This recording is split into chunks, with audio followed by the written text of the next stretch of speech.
반갑습니다. 어쨌든 중간고사 처음 치르시고 많이 고민도 많이 하실 거고, 그리고 어쨌든 정보를 하나로 더 알아가려고 지금 열심히 하고 계시는데 조금만 더 힘내십시오. 이거 아무도 안 넘어가지네요. 선생님 이거 감사합니다.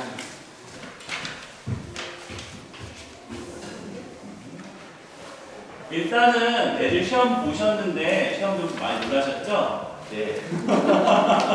시험 점수 많이 놀라셨을 텐데 이제부터 시작하는 거라고 생각하셔야 되고, 시험이 13번 중에서 한 번 봤으니까 12번 동안 어떻게 하셔야 되는지 그것부터 먼저 잡고 하셔야 돼요. 그런데 일단은 중학교랑 다른 게, 고등학교 때 지금 7단원에서 8단원, 아까 전에 부등식까지 본 단원이 이제 있는데 학교가 여기부터 여기까지는 이제 기말고사 파트예요. 기말고사 파트입니다. 8단원에서 9단원 정도가 기말고사 파트인데, 그거를 어떻게 준비해야 될지에 대해서 고민을 또 하셔야 됩니다. 일단은 세밀하게 준비를 하셔야 되는데, 첫 번째는 단원별로 어떻게 준비해야 되는지 아까 종중쌤이랑 용석쌤이 말씀해 주셨고, 그리고 지금이 시간이 5월달이기도 하고, 실질적으로 기말고사가 며칠인지 아시나요 혹시? 네, 며칠인가요? 7월, 6월. 6월 29일이랑 7월 초가 됐는데 지금이 5월 5일이에요. 그러면 7주에서 8주 정도 남은 상황인데, 아까 말씀드린 단원은 8단원에서 7단원입니다. 그러면 하루에 한 단원씩 해도 시간이 모자르다는 소리가 되는데, 5월은 가정의 달이죠? 지금 애들이 놀고 있을 거예요. 그래서 지금 안 잡힐 거고, 재량 휴업일도 있을 거고, 방학도 단기방학하기도 하는데, 그 시기를 잘 잡아야 되는 상황이고, 세 번째는 학교 아까 전에 동아부라든지 와부고, 사실 저도 동아부 애들이 많은 상황이고 와부고 애들도 있는 상황인데, 그리고 다른 학교도 많이 있는 상황인데, 학교의 특성상 어떻게 더 추가적으로 해야 되는지, 그리고 학생 자체가 그 종준쌤께서는 기하를 엄청 열심히 시키셔야 한다, 아니면 대수를 열심히 시켜야 되는데, 이번에 기하를 열심히 해야 되는 거 맞는데 잘하는 부분이 있고 못하는 부분이 분명히 있거든요. 어머님들도 수능을 보셨으시면 아시겠지만 분명히 내가 잘하는 파트가 있고 못하는 파트가 있는데, 그거를 어떻게 커버를 해야 되는지, 그거를 아이들과 직접 대면을 해서 연습을 시켜야 되는 상황이라고 생각하시면 돼요. 그래서 지금 말씀드리는 단원별은 부등식 파트에서는 중2에 있는 1차 부등식이랑 고등학교까지 2차 부등식과 연계되니까 추리 추론 문제, 아까 전처럼 용석쌤이 말씀하신 5가지의 범위로 나뉘어서 되는 추론하는 문제들이 기초적으로 연산이 되어 있지 않으면 어렵습니다. 그리고 어떤 문제 유형이 나올지를 추론을 해야 돼요. 그러니까 먼저 한 발 앞서 나가서 이 선생님 무슨 문제 낼 것 같다라고 알고 계셔야 되고, 두 번째 파트는 정과자표인데, 이거는 좀 답이 없다라고 말씀을 드리는 게, 중1, 2, 3과정을 다 한꺼번에 해요. 중1, 2, 3과정에다가 고등학교 1학년에 배웠었던 앞에 배웠던 2차 함수 과정까지 한꺼번에 내기 때문에, 그 중학교 1학년에 나왔었던 도형을 응용돼서 내기도 하고, 2학년에 있어서 닮음을 응용돼서 내기도 하고, 그래서 다 연계 과정인데 공식 자체는 그렇게 많이 있지 않습니다. 내분점, 외분점, 아니 정과 점사의 권, 이거 2개밖에 없는데, 그걸 이용해서 어떤 걸로 더 파생이 되는지를 추론을 해야 되니까 유형별 문제를 많이 익혀야 돼요. 그리고 세 번째 파트는 직선의 방정식인데, 이거는 중학교 2학년 과정 1차 함수, 삼각형의 성질이라든지 도형의 닮음, 그리고 앞 단원에 있었던 점과좌표와 그리고 부등식과 그리고 앞에 있던 2차 함수까지, 이런 것들이 한꺼번에 다 연계가 되고, 이게 나중에 2차 함수랑 직선 함수를 합쳐서 미적으로 이렇게 같이 또 연계가 됩니다. 그러니까 지금 기말고사 파트는 중학교 과정이랑 고등학교 1학기 중간고사 과정을 망했으면 힘들어요 라고 말씀을 드려야 돼요. 우리는 그럼 망한 건가요?가 아니라 그만큼 더 해야 된다라고 말씀을 드려야 돼요. 지금 다른 아이들은 3년 동안 중등과정을 착실히 했고, 그 다음에 중간고사 부분을 열심히 풀어서 이제 기말고사 파트를 열심히 할 수 있는데, 우리 아이는 중간고사 파트가 좀 덜 됐다? 그러면 그만큼 더 연습을 시켜야 된다라고 생각을 하셔야 돼요. 그래서 다양한 문제가 출제가 되고 아까 전에 말씀드렸듯이 지금 7주밖에 안 남은 상황이니까 더 연습을 시켜야 됩니다. 그러면 이제 학교별로 대비를 어떻게 하냐에 대해 말씀을 드리는데 사실 제가 조금 여러 학교를 다 시키셨어요. 그러니까 용석쌤이 와보고를 맡으신다 하고 동규쌤이 동화고를 맡으신다 하니까 다 저한테 온 거예요 지금.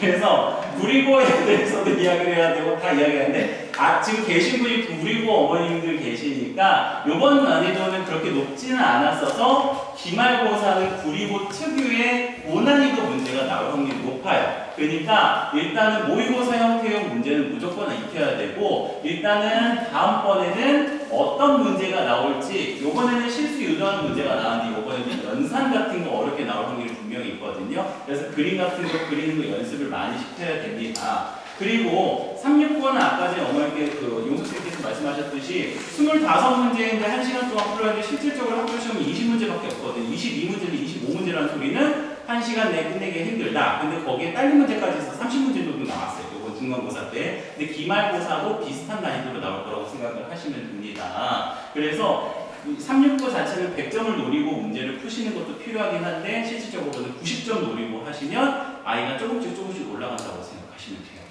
그리고 수태고는 지금 여기 어머님이 안 계신 걸로 알고 있으니까 넘어가겠습니다. 토평고도 안 계신 걸로 알고 있으니까 넘어가겠습니다. 도능고는 계시는 걸로 알고 있는데 요번에 난이도가 높지는 않는데 아까 전에 방정식이나 함수까지 나왔던 거에서 3단원 정도 더 나와서 양이 많아서 요번에 난이도가 좀 높았습니다. 그 다음에 다음 건데 여기에 아까 전에 원석쌤이 몇 명 정도가 100점이 나왔다고 했죠? 20명 정도 나왔다는데 실질적으로 학교 선생님 말씀에서는 10몇 명 정도 시험 문제가 100점이 나왔다고 했고 그중 제가 6명을 가르치고 있는데 그중 3명이 100점이 나왔는데 그래서 안 나온 애들한테 어떻게 더 연습시켜야 될지 지금 직면시켜서 연습을 이야기를 하고 있습니다.